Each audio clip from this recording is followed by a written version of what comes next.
লেবার্টে related মামলায় নয়া circular, মামলাগুলি দুদিনে অটোমেটিক লিস্টিং। নতুন সার্কুলারকে জানায় সুপ্রিম কোর্ট। জরুরি ক্যাটাগরির কেস প্রায়োরিটি লাইনে। জরুরি ক্যাটাগরির যে সমস্ত কেস রয়েছে তা প্রায়োরিটি লাইনে থাকবে। নতুন সার্কুলারে এমনটাই জানিয়েছে সুপ্রিম কোর্ট। লিবার্টি রিলেটেড মামলায় নয়া সার্কুলার, মামলাগুলি দুদিনে অটোমেটিক লিস্টিং। আমরা কথা বলবো, আমাদের সঙ্গে ফোন লাইনে রয়েছে প্রতিনিধি পীযূষ কান্তি নাগ। পীযূষ দা, লিবার্টি রিলেটেড মামলায় নতুন সার্কুলার কি জানা যাচ্ছে? দেখো, অসাধারণ পরিস্থিতি ব্যতীত লিখিত স্লিপের মাধ্যমে মামলার নথিভুক্তি অর্থাৎ মেনশনিং করতে হবে, যেটাকে বলা হয় দৃষ্টি আকর্ষণ করে উল্লেখ করতে হবে, এমনটাই প্রধান বিচারপতি সূর্যকান্তের মন্তব্য। প্রধান বিচারপতি সূর্যকান্ত যেদিন তিনি শপথ গ্রহণ করেন তেমনি তিনি পরিষ্কারভাবে জানিয়ে দিয়েছিলেন যে অসাধারণ পরিস্থিতি ব্যতীত মামলার জরুরি তালিকাভুক্তির জন্য যে মৌখিক উল্লেখ তার পরিবর্তে লিখিত স্লিপের মাধ্যমে মেনশনিং করতে হবে।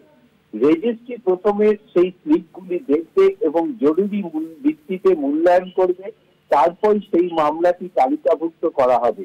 মূলত এই ঘটনার সূত্রপাত একজন আইনজীবী প্রধান বিচারপতি সূর্যকান্ত, বিচারপতি জয়মাল্য বাগচি এবং বিচারপতি এস চন্দ্রকরের বেঞ্চের সামনে একটি ক্যান্টিন ভাঙার সাথে সম্পর্কিত একটি বিষয় নিয়ে জরুরি দৃষ্টি আকর্ষণ করে মামলা দ্রুত শুনানির আবেদন জানান এবং সেখানে তিনি এই মেনশনিং করেন। তখনই প্রধান বিচারপতি সূর্যকান্ত বলেন যে যদি আপনার কোনো জরুরি মেনশনিং থাকে তাহলে জরুরিতার কারণ সহ আপনাকে লিখিত স্লিপের মাধ্যমে জমা দিতে হবে। রেজিস্ট্রি পরীক্ষা করবে এবং সেই বিষয়গুলিতে যদি আমরা জরুরি এবং প্রকৃত কারণ খুঁজে পাই, জরুরি দ্রুত শুনানির প্রয়োজন রয়েছে, তবেই সেই মামলাটি তালিকাভুক্ত করে গ্রহণ করা হবে।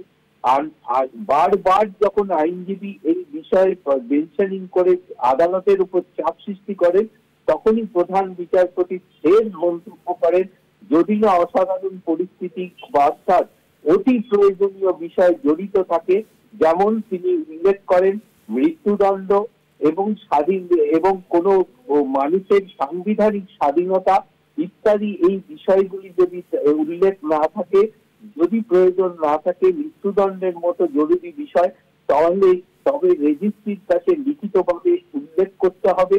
রেজিস্ট্রি তা পরীক্ষা করে তবেই মামলাটি তালিকাভুক্ত হবে। এই মন্তব্যের পরই কিন্তু সুপ্রিম কোর্টের রেজিস্ট্রির পক্ষ থেকে এই নির্দেশিকা জারি করা হয়েছে এবং যে নির্দেশিকায় পরিষ্কারভাবে উল্লেখ করা হয়েছে, যে সার্কুলার দিয়ে উল্লেখ করা হয়েছে যে লিখিতভাবে প্রয়োজনীয় অবস্থা বিচার করে লিখিতভাবে মেনশনিং করতে হবে এবং সেগুলো রেগুলার বেল, অ্যান্টিসিপেটরি বেল অর্থাৎ আগাম জামিন, হেভিয়াস কর্পাস, ডেমোলিশন, এই সমস্ত জরুরি কেসগুলি প্রথমে প্রায়োরিটি দেওয়া হবে, তারপরেই এই অন্যান্য মামলার নথিভুক্ত হবে। অর্থাৎ সুপ্রিম কোর্টে যদি মেনশনিং করতে হয়, সেই মেনশনিং এর যে মামলাগুলি অগ্রাধিকার পাবে তাই সেগুলি হচ্ছে জামিন, আগাম জামিন অর্থাৎ হেভিয়াস কর্পাস, কোনো বেআইনি নির্মাণ ভেঙে ফেলা ইত্যাদি জরুরি ক্যাটাগরিতে যে মামলাগুলি রয়েছে সেগুলিকে আগে প্রায়োরিটি দেওয়া হবে, তারপরে কিন্তু অন্যান্য মামলা নথিভুক্ত হবে। অর্থাৎ সুপ্রিম কোর্টে কিন্তু যে মৌখিকভাবে এতদিন মেনশনের প্রথা চালু ছিল তা কিন্তু এই নোটিশের মাধ্যমে সেই প্রথা কিন্তু উঠে গেল। এখন থেকে শুধুমাত্র লিখিত মেনশনিং এর মাধ্যমে মামলা নথিভুক্ত হবে এবং রেজিস্ট্রি তা বিচার করবার পরই সেই মামলা নথিভুক্ত হবে। পীযূষ দা, আপনি সঙ্গে থাকুন।